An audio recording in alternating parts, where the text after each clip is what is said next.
You're showing us the way.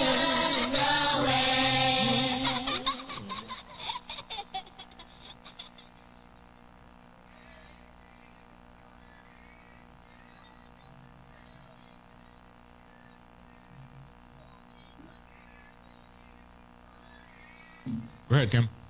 Good morning, Mr. Man. Good morning, Kim. Good morning, everyone. Welcome to the show. My name is Kimberly Holmes Ross, and I work for Evanston Cradle to Career, and I'm here with the Advocates for Action and our community coffee. So thank you for joining us. Please text a friend, call a friend, share this video. We will be here with you each and every Saturday to bring you information, to have resources and referrals for you, let you know what's happening in the community, in the nation, around town, everywhere. We just want to keep you informed and connected, and that's our job. Evanston Cradle to Career works with over 40 partner agencies here in Evanston to make our city the most fair and equitable city it can be. So part of that is working with the community and making sure the community is always informed, always in the know and up to date. So we are excited to be here this morning. Today we will be talking about normalizing mental health in the Black community. That's a big one. So we are excited. We have a few advocates here with us. Every Saturday it's a different format. Each advocate will be responsible for a Saturday and responsible for a topic. This Saturday is going to be Demita, but we also have Mr. Glenn Mackey joining us. I want to say, hey, Glenn. And we have Tiffany, who joined us all the way from Atlanta. We're just a little jealous. Be careful. We know they opened up the world out there. But thank you for taking the time, Tiffany, and joining us. And then we have Demita. Demita is a licensed professional counselor. She is our resident therapist. She works on the mental health board. Well, she's a member of the mental health board. And most importantly, she is an advocate for action. So Demita is going to come on and tell us about mental health. And we know it's okay not to be okay. Kind of what to do, what's next. We know it's okay not to be okay because we're not okay right now. But we are interested and excited to hear from Demita. So Demita, I'm going to turn it over to you. Good morning, everyone. Normalizing mental health in the Black community, especially during this climate, is very important. Unfortunately, mental health has not always been something that was accepted in our community or even seen as something that we should even talk about. I know many of us can contest to growing up with parents or family members telling us that, going to see a therapist is only for crazy people, or telling our business outside his home definitely was not something that we were supposed to be doing. I want to let everyone know that therapist or a counselor is a very important part of our mental health, and it does not have to do with a specific diagnosis. There are some people who just have no one else to talk to about all these feelings and emotions that they're having. And if they're not allowed to talk about them or express them in some kind of therapeutic way, it's usually detrimental to their health. It will definitely manifest physically. In this climate, I will tell you that I've had more Black people sign up to come and see me just to try to deal with everything that's going on. But depression and anxiety does not show up the same way in the Black community as it may for other ethnicities. For one of the biggest things is being angry all the time or for no reason, feeling sluggish, not wanting to deal with going to work, dealing with your family. The difference with us is we guilt ourselves. When we feel this way, we don't say, okay, I need a mental health day. How many Black people can honestly say that they actually have taken a mental health day when needed? because we always feel like we have to keep going and going and going. And a lot of times our unhealthy coping skill is just to continue to pile work on top of us or to keep ourselves busy so that we don't have time to think about the things that's causing us pain or angst or depression. I want to let you all know that if you must take a day off and call it mental health, call it a sick day, that we should not be afraid to advocate for ourselves in the workforce. To let our employers know that we need time for us, for me. We aren't any good to anyone if we're not good in our mental health state. I know that in this era, people have been angry and, not wanting to talk to anyone, secluding themselves. And this is the time to hold on tight to your mental health. Getting to see a counselor is something that I recommend for everyone, for kids, for adults. It doesn't mean you have to carry on for years. You might just need to work through some issues that are immediate or some things that have trickled down through your past. But nonetheless, I want to encourage all Black people to take their mental health seriously. Again, it has nothing to do with a disorder or talking about your family business. But if your mental health isn't intact, it definitely will affect your physical state. There's a lot of breathing techniques that are offered to help with stress. And there are things just as simple as taking a break and taking a walk. I like to simplify it more so that people don't think that if I can't afford a therapist, I don't have time for a therapist, that I can't help myself. If you're in a situation where you're just feeling like you can't deal with everything that's going on right now, if you can't go outside and walk around the block or sit in your car, just find a space in the house or building that you're in where no one else is around. Go into that space, close your eyes, breathe in and breathe out very slowly for at least 5 minutes. And that will help you center yourself and calm down. I also want to let you know that nowadays more of our kids are needing mental health services as well. But we have to be careful that our children are not labeled with things that aren't really going on. A lot of times, again, they don't know how to express themselves, so they express themselves through their feelings, being angry, becoming withdrawn, changing who they hang around. I want you all to really pay close attention to our kids in that way. Anything that seems different about them, don't always count it as, oh, they're just acting up, or I don't know what's wrong with them. Make yourself available to talk to the kids and see what's really going on with them. There are plenty of services actually here in Evanston that would provide mental health services for the kids at no cost or minimal cost. Family Institute, for one. Mental health should not be seen as something that's taboo or as something that only the other people do. It's just not a place for people to come and just complain about how bad their life is. It's really a place for people to feel comfortable and open up about the things that they're having trouble with that's affecting them in their life. And I became a mental health therapist because I saw that, first of all, it's not a lot of us in the field. And I do realize that a lot of people in the Black community wouldn't even think about going to see a therapist if they don't see us.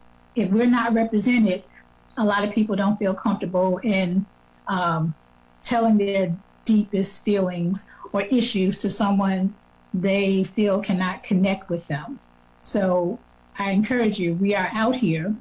You can even search for us with that, saying African American therapist or Black therapist, and there's a long list of places and people you can go to seek out help. I'd rather have us or someone think that you're going to a therapist because they think something is wrong with you than you not seeking help and actually making yourself sick and not being able to take care of your family or yourself. Mental health has really come in the forefront in the last probably 5 to 10 years, where no one really talked about it in our community before. But I am definitely an advocate of mental health in all aspects. I believe in trying all different methods.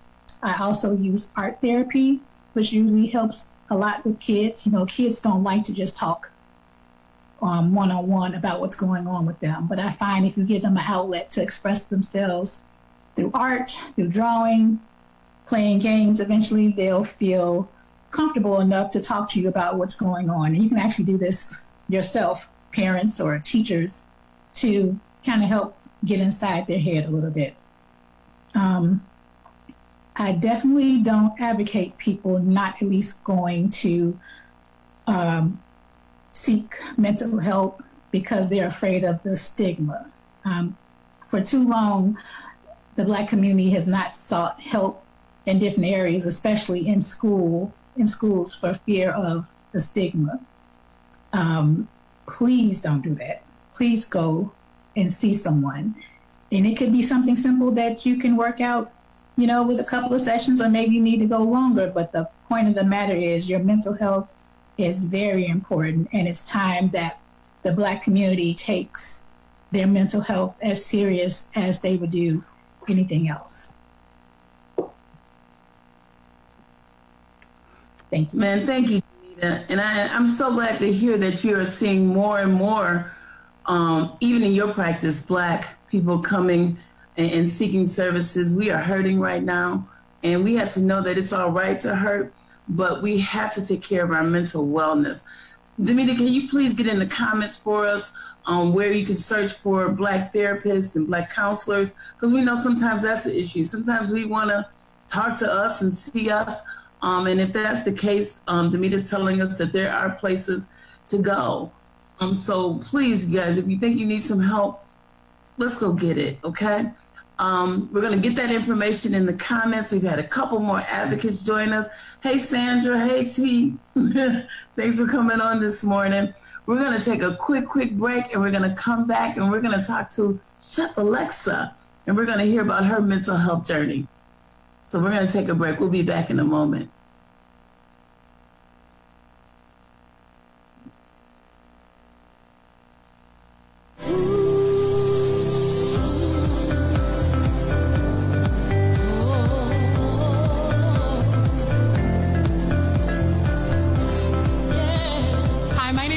Copeland, and I'm 40 years old. I'm a working mom of 2 girls. I'm married, and I live here in Evanston, Illinois. I decided to become a member of Advocates for Action because I found that it was a really innovative way to get involved in the community, basically recognizing that as a citizen, you don't necessarily have to have a title or a leadership position to empower yourself and be an active voice and make change.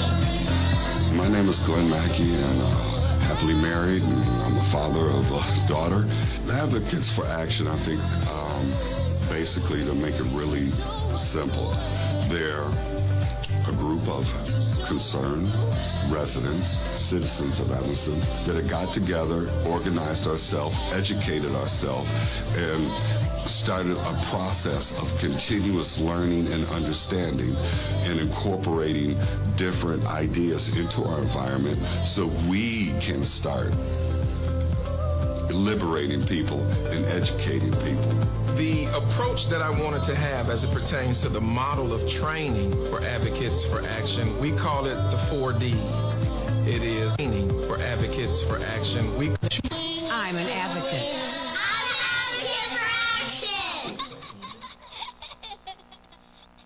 Oh, thank you. Again, that great video was put together by a former advocate, Mr. Adrian Dortch. We always want to give him a shout out I love that video. Okay, so up next, we have Chef Alexa Roberts. Alexa was a student of mine. Once upon a time, for about a decade of my professional career, I was at Orr High School. And Alexa was one of my students. And actually, she's a key mom, and she has come such a long, long way. I am so proud of her. I'm bursting. I want to tell her story, but I'm going to let her do it. But she's going to share with us her mental health journey and kind of where she's at now. So Alexa, mwah, thank you for joining us. Thank you for having me. Thank you. Go ahead. So my name is Alexa, and the name of my business is The Remedy. I am a nutrition educator, chef, and consultant that specializes in holistic nutrition and therapy. I believe that without one, you cannot thrive without the other, which is mind, body, and soul. And unlike Western medicine, holistic therapy equally focuses on the physical and the mental health aspect. Before I get into my business a little bit more, I want to first discuss with you my journey with mental illness, which is anxiety. Looking back, I would say as a child, I think I had anxiety. What caused it? Not sure, but I definitely did mildly. It wasn't until I was a teenager when I went through a few experiences that were very traumatic for me that I realized I had an issue within myself, but I still did not identify that it was anxiety because mental illness, for my household at least, was not one of those things that we discussed. So it wasn't until I was about 18 years old. I was 4 months pregnant with my son, and at the time I thought I was having a seizure. In and out the hospital for 2 years, did every test known to man, blood work, CT scans, MRIs, spinal taps, you name it. They're like, Miss Roberts, you're healthy as a horse. Nothing's wrong with you. You're not having seizures. So it literally took for me to go to the emergency room one day because it got so bad. It just was overwhelming. I literally felt myself praying for God to just end it because here I am.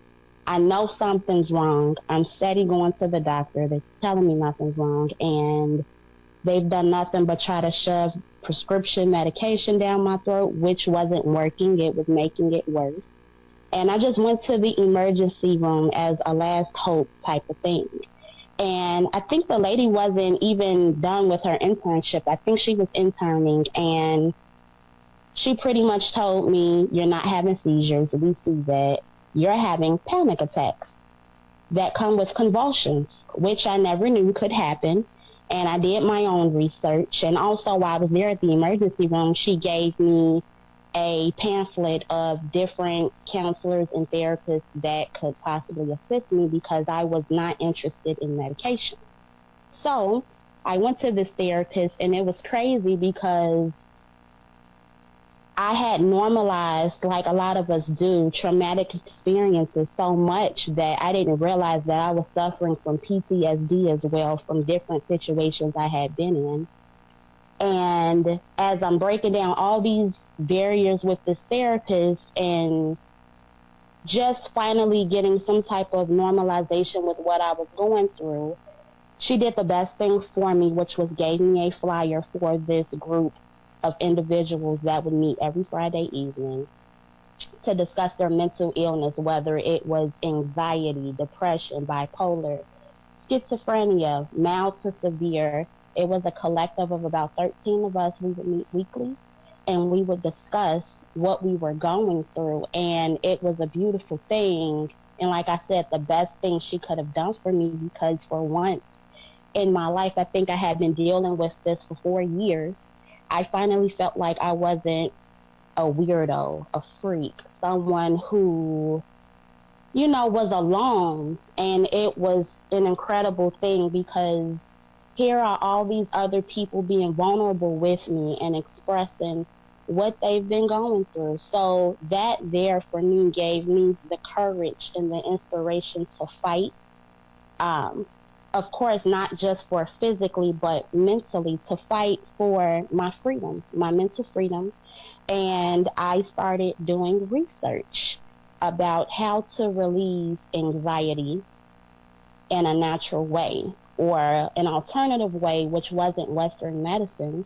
And that's when I stumbled across certain words and phrases like holistic care, aromatherapy, and then I dug deeper and researched more about what different herbs that's locally in a farmer's market or your local grocery store that helps with what I was going through. I will say, unfortunately, there is no cure, I would say, for mental illness, but there is definitely a way to have it where you can deal with your mental illness and still move through life without it hindering what you need to do just to be yourself. I will definitely say it helped a lot. And over the last couple years, I've tried everything from relaxation rituals to aromatherapy, oil diffusers, different herbal drinks. Even my eating habits have changed significantly. I'm not vegan or anything. I don't think I can ever be. But there are certain things I realized in my diet that was triggering my panic attacks. I would say I used to have panic attacks with convulsions 5 to 10 times a week. Now I have them once a year, if that. So that's, to me, that's beautiful. That's great because no one wants to be in panic all the time. But that is what takes me to my business, which is The Remedy. It's all about assisting those with mental illness or even to just take the edge off of life in a natural way, because with or without mental illness, life is stressful and stress is inevitable. Whether it's good stress or bad stress is going to happen. For coming. So that is a Young Black and Lit station. They're giving away. Sorry, I'm talking for you. But over here we have the Juneteenth yard signs and the Black Lives Matter merchandise. Okay, I'm back. So pretty much The Remedy assists those who need assistance with mind, body, and soul. One thing that I will be soon selling, which will be July 1st, I'm starting off with my tea line. I have 2 different teas. One tea is specifically for those who suffer from anxiety, depression, and insomnia. What it is a concoction and a combination of different herbs that assist you with the little things. Those who suffer from mental illness know exactly what I mean by it is a piece of heaven to just get a good night of sleep. So it assists with that, and it also relaxes you for you to have a good, productive day for the next day. Pretty much knocking the edge off of any depression that you may be feeling or anxious feelings. Another tea that I am doing is called Let It Go, and it pretty much cleanses your intestines and your colon. One thing I've learned through alternative medicine and holistic care is that all disease and illness starts within the colon. So if you have a lot of built up toxins, parasites from eating things like pork and beef within your system, the tea that I have put together cleanses your intestines and your colons of that, and it also releases you to be able to have a bowel movement as well. And then I also will be selling sage bundles, which is sometimes used as a spiritual tool, but if that's not your go-to, that's perfectly fine. Sage is scientifically proven to cleanse your air, to clear it of dust and bad bacteria. So it's good for that. And quarterly, I will be releasing different products for holistic care, such as skin and body care, really focusing on the aromatherapy aspect. So quarterly, I'll try to introduce different segments for people to try, whether it's your diet, skincare, all of those things to assist with mental illness. And I will also be soon getting together a YouTube page just to have it where people can see the different relaxation rituals that I do have to relax you, and also from Demita, how you can go and see where you can go to get assistance, because a lot of times that information is not accessible like people would think. It took me years to be able to find a therapist that would take my insurance, because at the time I had Medicaid and there was no one taking anyone at the time. So sometimes that can be a struggle when you do realize you need help, but it's like, who do I go and talk to if I don't want, you know, prescription drugs? So down below in the comments, I will leave where you can contact me if you are interested on just knowing how to get more assistance, or if you would like to purchase any of my products, or just stay in tune with what I have to offer. I hope that this information was informational to you guys, and thank you so much. No, Alexa, thank you, Alexa. We all grown up. Thank you. That was amazing. I'm gonna need to let it go. I'm gonna need to get some sleep, and then I'm gonna need to get some sage and clean the air. So please, in the comments before we get off the air, let us know how to contact you.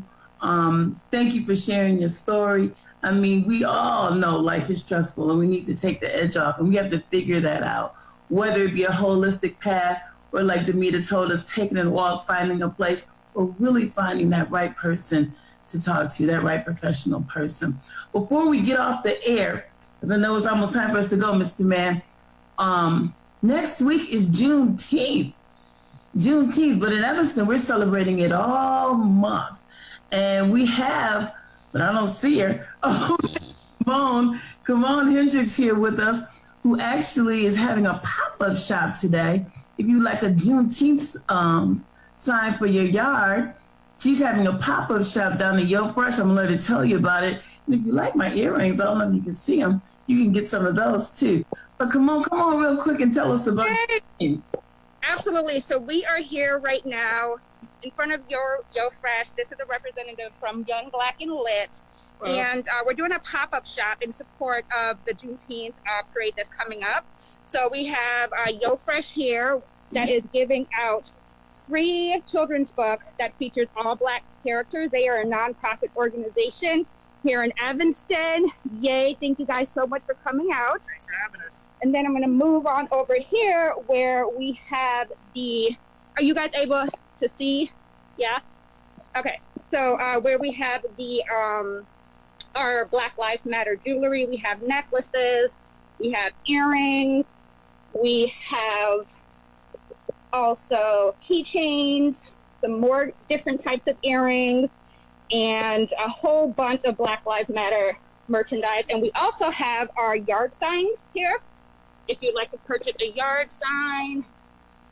And of course, we have Yo Fresh, who is open for business right now, and they have gift cards and all types of yummy food. Please come out. We'll be here till 2 p.m. today.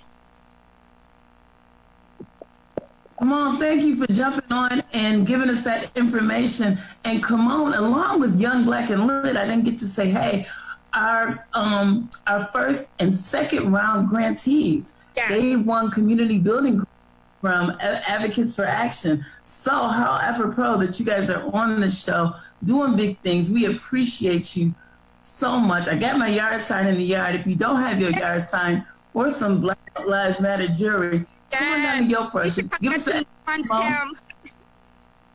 I'm sorry, what'd you say? Can you give us the address? Give us the address. Oh, the Yo Fresh address is The address. 635 Chicago Avenue in Evanston. We're here outside 635 by that Chicago Avenue. Yes. by the Super Walgreens, by the Chase. Y'all know where it's at. Come on down, get some froyo, grab your stuff, and get a book. Get a book for the kids. The kids been inside a long time. Get them off the screen. Get a book and enjoy your Saturday, Mr. Man. Before we go, Kim, it seems like somebody raised their hand. I think it's Maki. I don't know if I pronounced the name right. Yeah. But yeah, all right. Yes, Glenn. I just want to thank Demita because you know what? She really brought something to the table that culturally, we don't want to talk about our problems to anyone that doesn't look like us. And we find that in our community, we expand that non-trust in every facet of government, of policing, of food handling. If we don't see someone that looks like us, then we really are uncomfortable. And Ms. Roberts, I really enjoy what she brought to the table about holistic and things like that, because culturally, our Africanized culture, we don't trust Western medicine. We know that naturally we can heal, and a lot of times we don't look to heal naturally until we find out we're so far gone on pills and things like that. Simple things that we can do: relaxation therapy, go for a walk, take a breath. You see Asian cultures, they'll stand in the sun, they'll get that vitamin D, and then they'll do some light stretching, or they'll drink some type of water with bitter melon and detoxify. So I think, this is a really good anecdotal way for us to look at things, because with the rising I'm going to say trend of people getting hooked on opioids, people having all these other addictions that they didn't have before. COVID-19 has everybody stressed out to where they're tripping on each other and themselves. So yeah, I really love this whole approach with Demita showing everybody that, hey, look, you know what? If you don't have the money, it's okay. Go outside. I'm going to show you how to deep breathe. I'm going to show you how to walk. And Ms. Roberts is saying, well, look, you know what? On top of that, you don't have to take all this medicine. You don't have to look for relief in a pill. You can get a good night's rest. So I think that's something that we as a people need to embrace, because it's not that long ago where Black folks couldn't go to the doctor. Right. And Glenn, thank you for that, and thank you because and men especially, we know Black culture doesn't really go for the whole therapy thing and the mental health wellness, but we're seeing a lot of men now embracing their emotion, embracing needing to speak with somebody or to figure some stuff out. So I appreciate you as an advocate and as our male did today, kind of summing that all up for us. So we hope you guys enjoyed the information. Check the comments for further information. Contact us. Leave a message on the page. Mr. Mann, as always, we appreciate you. And everybody have a wonderful Saturday. You do the same, Kim. Thanks, everybody.